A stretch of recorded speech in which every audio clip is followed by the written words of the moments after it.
আজি সদনৰ নিৰ্বাচিত বক্তৃতাৰ বিষয় হৈছে গোলকীয় উত্তাপ বৃদ্ধি। মানৱ জীৱ শ্ৰেষ্ঠ, মানুহৰ কৰ্ম দক্ষতাৰ তুলনা অন্য ক'তোৱেই পোৱা নাযায়।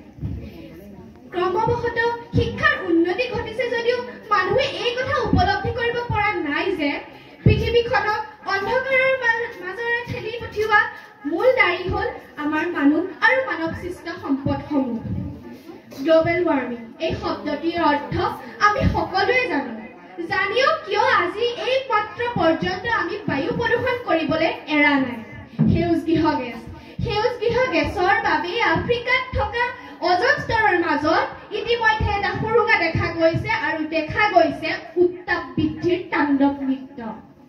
মিথেন, অজন, কাৰ্বন ডাই অক্সাইড, সালফাৰ ডাই অক্সাইড আৰু ক্লৰ'ফ্লুৰ'কাৰ্বন ই যিমান মাৰাত্মক তাতকৈ বহু বেছি মাৰাত্মক হৈ পৰিছে আমাৰ উদ্ভিদকুল তথা অজন স্তৰৰ বাবে।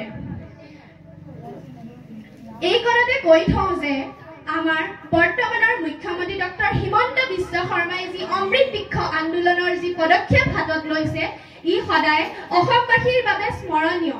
৩ কোটি মানুহৰ ভিতৰত যদি ১ কোটি মানুহৰ মহিলাখিনিয়েও এটাকৈ যদি গছ পুলি ৰোপণ কৰে ই আমাৰ বাবে কিমান স্মৰণীয় হয়তো আমি ভাবিব নোৱাৰো।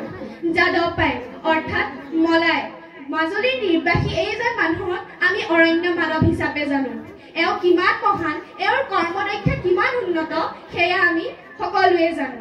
তেওঁ যোৰহাটৰ কুকিলামুখত ১৩৬০ বিঘা মাটিত কেৱল অৰণ্য ৰুইছে আমাৰ ভৱিষ্যত প্ৰজন্মৰ বাবে। আধুনিকীকৰণৰ পথতকৈ বননীকৰণৰ পথেই শ্ৰেষ্ঠ বুলি মোৰ বোধ হয়। এই কণ্ঠে এটা কথা কওঁ যে মহাৰাষ্ট্ৰত যি বিপলন্তি গাঁৱত শ্যাম সুন্দৰ পানীৰ বাবে যি আদৰ্শ আমাৰ হাতত দিছিল সেই আদৰ্শ আমি সকলোৱে গ্ৰহণ কৰা উচিত, কাৰণ ই আমাৰ সকলোৰে বাবে আদৰণীয়। ভৱিষ্যত প্ৰজন্মৰ বাবে যি সেউজীয়া এই পৰিৱেশ কৰি থৈ গৈছে সেয়া মানৱ সমাজত যে ভৱিষ্যত প্ৰজন্মৰ যি মানুহসকল আছে তেওঁলোকক যে অন্ধকাৰৰ মাজলৈ ঠেলি নপঠিয়ায় সেই কথা নিশ্চিত।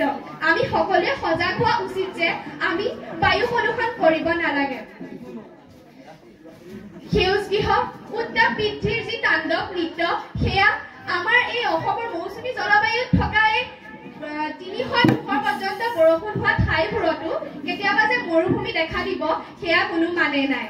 তাৰ বাবে আমি সকলোৱে এটা পদক্ষেপ লোৱা উচিত যে আমি সকলোৱে বৃক্ষ ৰোপণৰ দ্বাৰা অসম তথা সমগ্ৰ বিশ্বতে সেউজ কৰি তুলিব লাগিব গোটেই বিশ্ব, আৰু ইয়াৰ পৰা উদ্ধাৰ কৰিব লাগিব আমাৰ পৃথিৱীৰ যি ভয়াৱহতাৰ ভৱিষ্যতৰ যি ভয়াৱহতা অৱস্থা।